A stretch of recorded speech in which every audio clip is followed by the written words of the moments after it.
മനസ്സുകളിൽ നിന്ന് ജനിക്കുന്ന സാംസ്കാരിക വൈവിധ്യങ്ങൾ. ഭാഗം 2.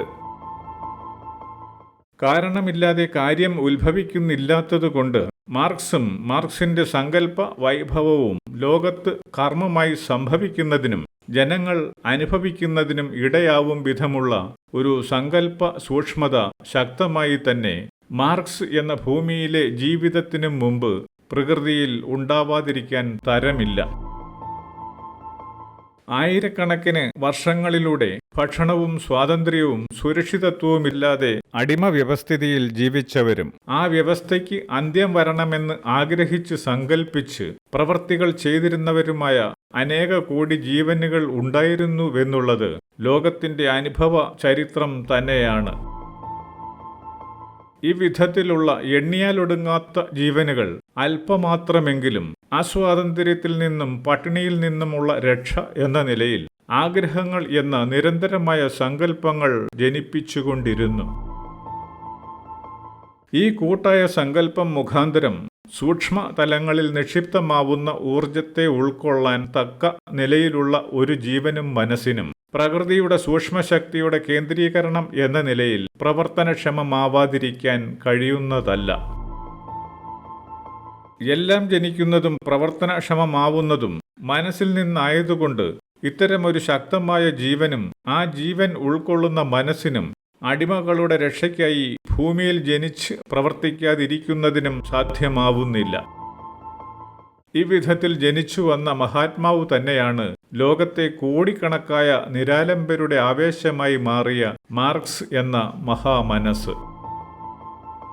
അടിമകൾ ആയിത്തീരാൻ തക്കവണ്ണമുള്ള കുറഞ്ഞ ശേഷിയും അടിമവൃത്തിക്കായി ജന്മം കൊള്ളേണ്ട ഗതിയുമുള്ള ജീവനുകൾ യാതൊരറിവും ലക്ഷ്യബോധവും സങ്കല്പശേഷിയും ആർജിക്കാത്ത ജീവസമൂഹങ്ങൾ ആയിരുന്നുവെന്ന് മനസ്സിലാക്കാം.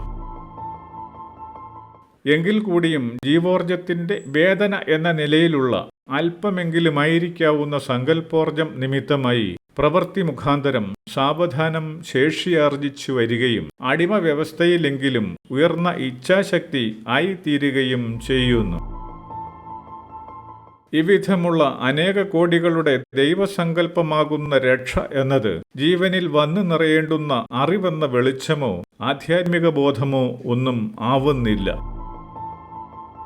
കോടിക്കണക്കായ മനസ്സുകളുടെ ഒരേ ലക്ഷ്യം എന്നത് ലഭ്യമാകേണ്ട സ്വാതന്ത്ര്യവും ഭക്ഷണവും ചെറുത്തു നിൽക്കാനുള്ള ശക്തി ആർജിക്കലും മാത്രമാവുമ്പോൾ സങ്കല്പോർജം എന്ന നിലയിൽ തീർച്ചയായും സൂക്ഷ്മത്തിൽ അതൊരു മഹാശക്തിയായിത്തീരുക തന്നെ ചെയ്യുന്നു.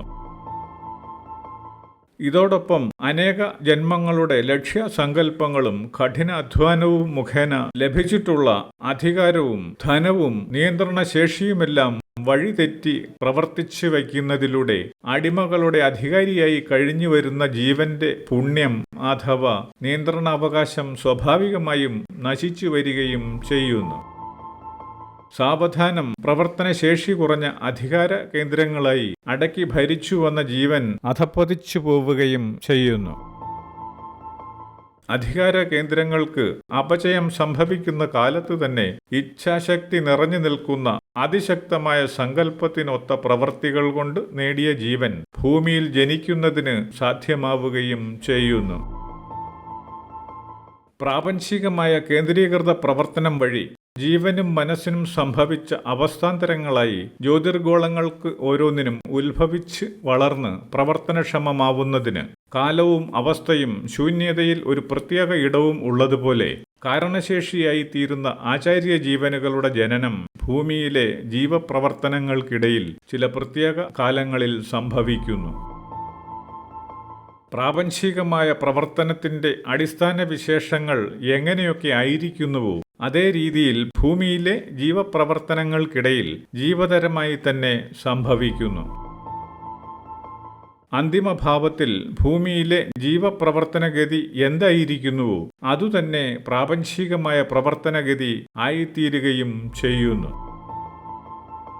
പ്രവർത്തനശേഷിയായും അറിവായും പരിഗണിക്കാനാവാത്ത അന്ധകാരത്തിൽ നിന്ന് ഇന്നത്തെ അവസ്ഥയോളം എല്ലാം സംഭവിച്ചു വന്നു എന്നതുപോലെ അല്പമാത്ര ശേഷികളായ അടിമകളുടെ സങ്കല്പ സംഗമത്തിന് കാലങ്ങളിലൂടെ ഉജ്ജ്വലമായ ജീവശക്തിയായും മനഃശക്തിയായും കേന്ദ്രീകൃതമായി ഉജ്ജ്വല പ്രവർത്തനങ്ങൾ ആയിത്തീരുക തന്നെ ചെയ്യുന്നു.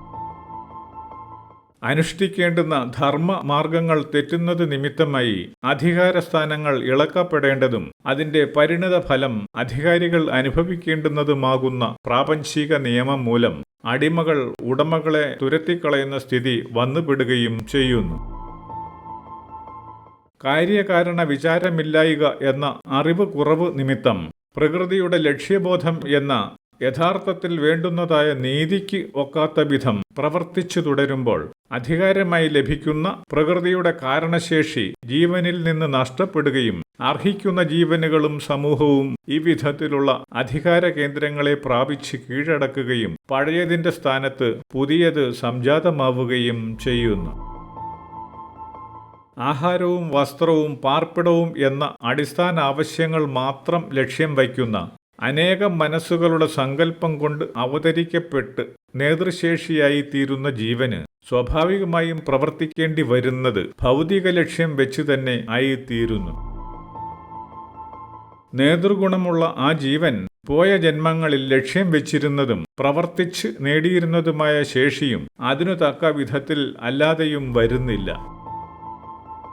പ്രപഞ്ചത്തിലെ എല്ലാവിധമായ പ്രവർത്തനങ്ങളും ജീവന് വേണ്ടി ആകുന്നുവെങ്കിലും സാഹചര്യങ്ങളും അനുഭവങ്ങളും ലക്ഷ്യബോധവും എല്ലാം ചേർന്ന് നേതൃശേഷിക്ക് ജീവനെ സംബന്ധിച്ച് അറിയാമെങ്കിൽ തന്നെ അതേക്കുറിച്ച് ഒന്നും പറയുന്നതിനും പ്രവൃത്തി പഥത്തിൽ കൊണ്ടുവരുന്നതിനും സാധ്യമല്ലാതായി തീരുന്നു എന്നും വന്നേക്കാം.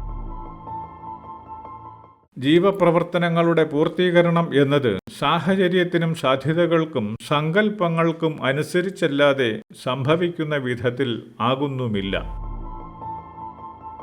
ഈ വിധത്തിൽ കുറച്ചു മാത്രമായ ലക്ഷ്യങ്ങളോടെ പ്രവർത്തിച്ചു വരുന്ന ജീവസമൂഹങ്ങൾ സംഭരിതമായ പ്രവർത്തനശേഷി ഉപയോഗിച്ച് കുറച്ചു കാലം മുമ്പോട്ടു പോവുകയും സാവധാനം നശിക്കുകയും ചെയ്യുന്നു. ഇങ്ങനെ അധിക കാലത്തേക്ക് തുടരാനാവാത്തതായും കുറച്ചു കാലത്തേക്ക് ശക്തമായ പ്രവർത്തനം കാഴ്ചവെക്കുന്നതിന് പ്രാപ്തമായും മാർക്സിസം പോലുള്ള സിദ്ധാന്തങ്ങൾ ഉത്ഭവം കൊണ്ട് പ്രവർത്തിച്ച് അസ്തമിക്കുകയും ചെയ്യുന്നു. ഇവിധം ജീവപ്രവർത്തനത്തിന്റെ ലക്ഷ്യബോധത്തിലൂടെ നോക്കുമ്പോൾ കാണാനാവുന്നത് ലോകത്ത് നിലവിലുള്ള ഭരണസിദ്ധാന്തങ്ങൾക്കൊന്നും കാലങ്ങളിലൂടെ കർമ്മധർമ്മങ്ങളുടേതായ ഘട്ടങ്ങൾ കടന്ന് മുന്നേറേണ്ടുന്ന ജീവന്റെ ആവശ്യങ്ങൾക്കനുസരിച്ചുള്ള പരിവർത്തനങ്ങൾ പ്രവൃത്തി പഥത്തിലൂടെ വരുത്തി സമൂഹങ്ങളെയും രാജ്യങ്ങളെയും നയിച്ച് മുമ്പോട്ടു പോകുന്നതിന് സാധ്യമാവുകയില്ല എന്നാണ്. സാംസ്കാരികമായും അധികാരപരമായും സംഭവിക്കുന്ന ക്ഷണികമായ ഉയർച്ചയ്ക്കും പെട്ടെന്നുണ്ടാവുന്ന പതനത്തിനും കാരണമാവുന്നത് മനസ്സുകളുടെ ഊർജ സംഭരണം സാധിച്ചെടുക്കാൻ തക്ക പൂർണ്ണതയുള്ള കണ്ടെത്തലിന്റെ അപര്യാപ്തത തന്നെയാണ്. ഒന്നിന്റെ എല്ലാ പ്രവൃത്തികൾക്കും വേണ്ട ഊർജം എന്നത് മനസ്സുകളുടെ ലക്ഷ്യം വെച്ചുള്ള പ്രവർത്തന സങ്കല്പങ്ങളിലൂടെ ജീവനിൽ നിറയുന്ന സമ്പാദ്യമായതുകൊണ്ട് പ്രകൃതിയിൽ ലയിച്ചു നിന്ന് പ്രവർത്തിക്കുന്ന ഊർജ സംഭരിത ശേഷിയാകുന്ന ഒരു മനസ്സിൽ നിന്ന് സാധാരണ ജീവനുകളിലേക്ക് നിറയ്ക്കുന്ന സൈദ്ധാന്തിക ശക്തിയും കർമ്മ പദ്ധതികളും സമൂഹത്തിന്റെ നിരന്തരമായ പുരോഗതിക്ക് അനിവാര്യമാകുന്നു. മാർക്സിന്റെ വീക്ഷണത്തിലും അനുയായികളുടെ പദ്ധതികളിലും ജീവനെ അറിയുന്ന ഇത്തരമൊരു തികവുറ്റ സങ്കല്പം ഇല്ലാത്തതുകൊണ്ട് ആ അല്പമാത്രമായ സങ്കല്പശേഷിക്കൊത്ത ലക്ഷ്യം എപ്പോൾ പ്രാപിക്കുന്നുവോ അവിടെ വെച്ച് പ്രസ്ഥാനം തകരുന്നതും ആ സ്ഥാനത്ത് കാലത്തിനും ജീവനുകളുടെ ചിന്തയ്ക്കും യോഗ്യതയ്ക്കുമൊത്ത് മറ്റെന്തെങ്കിലും സ്ഥാനം പിടിച്ച് പ്രവർത്തിച്ച് നിലകൊള്ളുന്നതായി വരികയും ചെയ്യുന്നു. ഇவ்விധമാണ് ലോകത്തിന്റെ നിയന്ത്രണ സ്ഥാനം തന്നെ ഉണ്ടായിരുന്നതും മാർക്സിസ്റ്റ് ആശയങ്ങളുടെ തലസ്ഥാനവുമായിരുന്ന സോവിയറ്റ് യൂണിയന്റെ തകർച്ചയ്ക്ക് വഴിവെച്ച സംഭവം ഉണ്ടായതും.